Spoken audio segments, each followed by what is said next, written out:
ආයුබෝවන් ළමයි. දැනට මේ වෙනකොට දවසට ප්‍රශ්නයක් ප්‍රෝග්‍රෑම් එකේදී අපි ප්‍රශ්න 15ක් ඔයාලගෙන් අහලා තියෙනවා. අද අපි ඔයාලත් එක්ක කතා කරන්නේ 16 වෙනි ප්‍රශ්නය ගැන.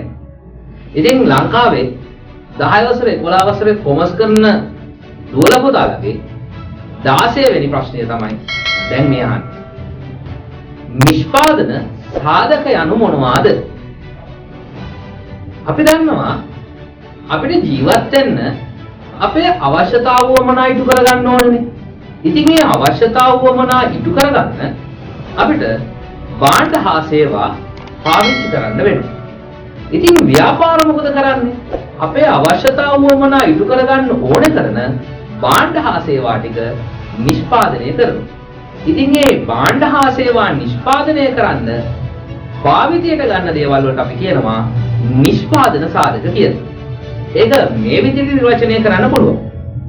මිනිසුන්ගේ අවශ්‍යතා සහ වමනා ඉටු කර ගැනීම සඳහා භාවිතා කරන භාණ්ඩ හා සේවා නිෂ්පාදනය සඳහා භාවිතා කරන විවිධ දේ නිෂ්පාදන සාධක කියනවා. එහෙනම් අපි හෙට දවසේදී 17 වෙනි ප්‍රශ්නයත් එක්ක හම්බ වෙමු. අපි ඒ රැලි කොමස් කරලා